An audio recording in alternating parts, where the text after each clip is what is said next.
আগামীর বাংলাদেশে স্বৈরাচারী হওয়ার সুযোগ নেই উল্লেখ করে বিএনপির ভারপ্রাপ্ত চেয়ারম্যান তারেক রহমান বলেছেন, আগামীর বাংলাদেশে কোনো প্রধানমন্ত্রীর স্বৈরাচারী হওয়ার সুযোগ নেই।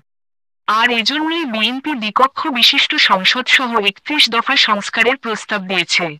বৃহস্পতিবার ১৪ নভেম্বর বিএনপির ভারপ্রাপ্ত চেয়ারম্যান তারেক রহমান এসব কথা বলেন। তারেক রহমান বলেন, বিএনপি নির্বাচিত হলে rule of law, human rights এবং সুশাসন নিশ্চিত করার চেষ্টা করবে। আর কখনো যেন ফ্যাসিবাদ মাথাচাড়া দিয়ে না উঠতে পারে সেই ব্যবস্থা করবে নির্বাচিত সরকার। তিনি বলেন, আমরা এমন একটি বাংলাদেশ চাই যেখানে জনগণের আকাঙ্ক্ষা প্রতিফলিত হবে। অলিগার্কি প্রথা থাকবে না বলেও মন্তব্য করেন তিনি।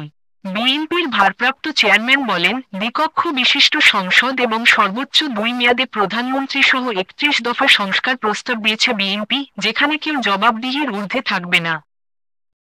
আমাদের স্লোগান, আমাদের লক্ষ্য, আমাদের উদ্দেশ্য মানুষের ভোটের অধিকার প্রতিষ্ঠা করা। টেক